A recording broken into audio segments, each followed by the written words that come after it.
this is Danny from the SaxmanDan.com YouTube channel, DOT. Thank you for returning. Today, I'm going to share with you important information on how to lessen your repairs on woodwind instruments, specifically the saxophones. If you're a repairman, no offense, I don't mean to get you mad, but you have your chance to flip the channel. You don't have to be here because I know this video is going to really piss you off.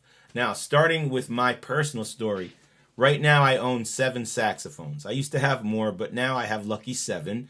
I have 2 metal tenors and a polycarbonate tenor. I have 2 alto saxes. I have a soprano sax and an electronic sax. Now, 5 of the saxophones had to be taken back to the repairman a second time, and it's bothersome because I have to travel 30 minutes to take it to his shop, and then I have to wait for him to be around for me to go pick them up. So you can see that it's annoying. Now the other 2 saxophones, very interesting story, and then I'm going to finish up and we'll talk about how to lessen repairs. One is the polycarbonate sax. I sent that one to Michigan, and from Michigan there was a shop there. They could not fix it, so I paid them to send it to Thailand.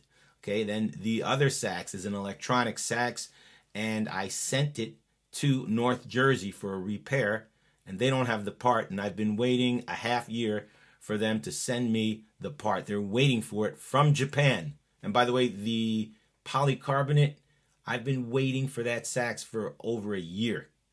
Now, going forward, how do you lessen repairs? The first way you lessen repairs is by getting the right saxophones. Now, you can get any sax you want, but when you're playing a sax, you should choose a sax that's going to break less. So I would get a Chinese. That's what I get. I get the Chinese sax. They break less. There's nothing more to the story than that. Okay? From what I hear on YouTube, Yagasawa makes a good sax that doesn't break as much. I don't know. I've never owned a Yagasawa, but I can tell you firsthand that the Chinese saxophones break a lot less. Now, moving on, you're going to want to have proper hygiene. Before you play the sax, anytime, brush your teeth. Now, if you eat food, you definitely have to brush your teeth. There's no question about it, because when you don't brush your teeth, even when you don't eat, the saliva goes down the neck and into the body of the sax and onto the pads, and it causes destruction. The pads are the most expensive thing to fix on a saxophone. So don't even get in that position. Brush your teeth before you play. Now, the second way to keep your saxophone nice and dry is to use a brush. And I happen to use this brush. You're going to want to put it in and out of the saxophone a few good times. And you see I don't have a cap here.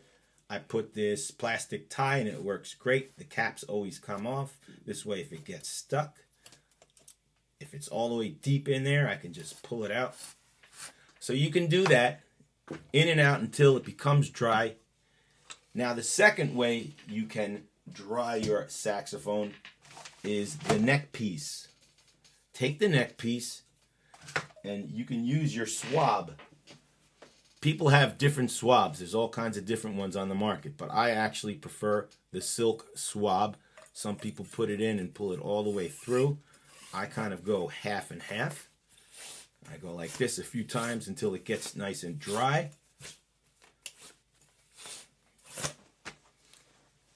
Then I put this away, and most important, when I do put it away, I put it in a separate compartment in the saxophone. I don't want it to be in the same compartment as the saxophone. The same thing goes for this. I don't want this in the same case as the saxophone. I want it in an outside compartment, because otherwise it's causing like a peach tree dish effect. You don't want dampness to soak through the pads. If this thing is wet, where's the wetness going to go to? It's going to soak in the pads. Okay, the next thing you can do to keep your saxophone dry is something that I created. I don't think anybody has created this. Although I've seen some forms of this used, but I don't see it really practiced. Okay, so you can take a sock, like a diabetic sock, one that's put together loosely that allows a lot of circulation. There's not a high thread count in these diabetic socks. Put rice inside the sock and then tie it up with a plastic tie or a rubber band. And that will absorb any moisture that's inside the Sax case. Try it out. You're going to like it. Now here's another thing that I invented. I didn't invent the idea of it. It's called a key leaf. Somebody else invented key leaves, and it goes in between the key and the pad of the instrument. So let me show you mine. I'm looking for it.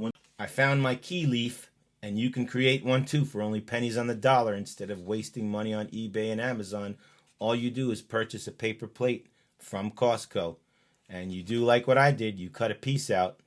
I'm going to put this piece in the most important part in my mind, which is the G sharp key, because it's the most sensitive. It becomes sticky the most. All the saliva runs down here, and one of the keys that's sensitive is G sharp.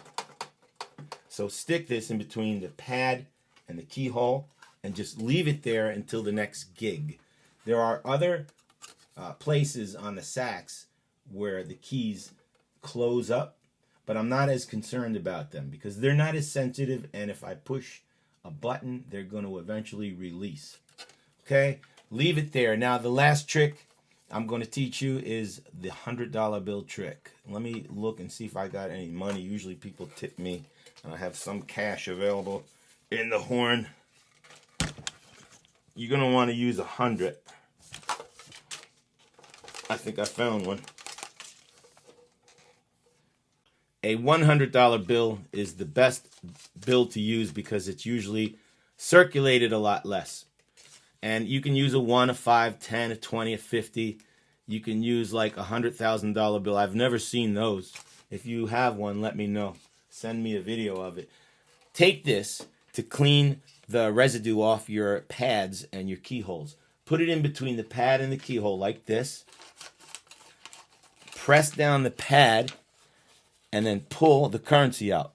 Just like that. You're going to want to do that maybe 6 times, maybe several times, until the residue and the stickiness disappears. So I hope you learned something to improve your performance and not have to spend all that money on repairs. Let me just show you one more thing before we go. I switched to a rubber mouthpiece because I lost a lot of practice, because the horns have been out for repair, and then I got complacent and I stopped playing. So I made a promise to myself that I would play 2 hours every day until the next gig, and I've been doing that. So here is the mouthpiece. This is a size 7. My embouchure got weaker, so I had to go down in numbers. I was playing this. This is a size 8, and this takes a lot more power, but it's great when I'm playing with a rock band or a DJ. But this is so beautiful. It's nice for jazz and standards, and it's a darker sounding mouthpiece. I love it. Special shout out to Vibrato Sax. Look at their ligature that they sent me. It's beautiful. It's an easy ligature that goes on and off, and it doesn't move when you're handling the mouthpiece. It just locks that reed right in. Very cool. Thank you for watching the SaxManDan.com channel. I appreciate everybody. Make sure you hit the subscribe and like button, and I'll see you guys on the next video. So long for now. Bye-bye now.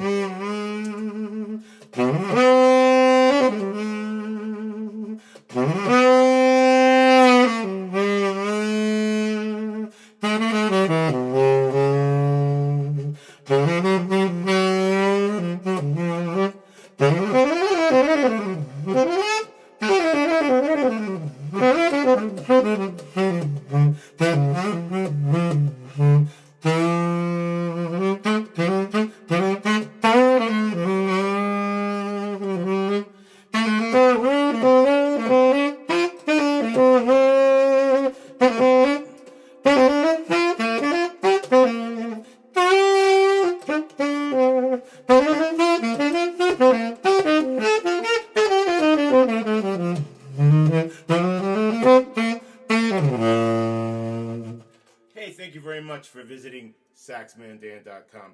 I'll keep practicing. I'll try to get better. Bye-bye.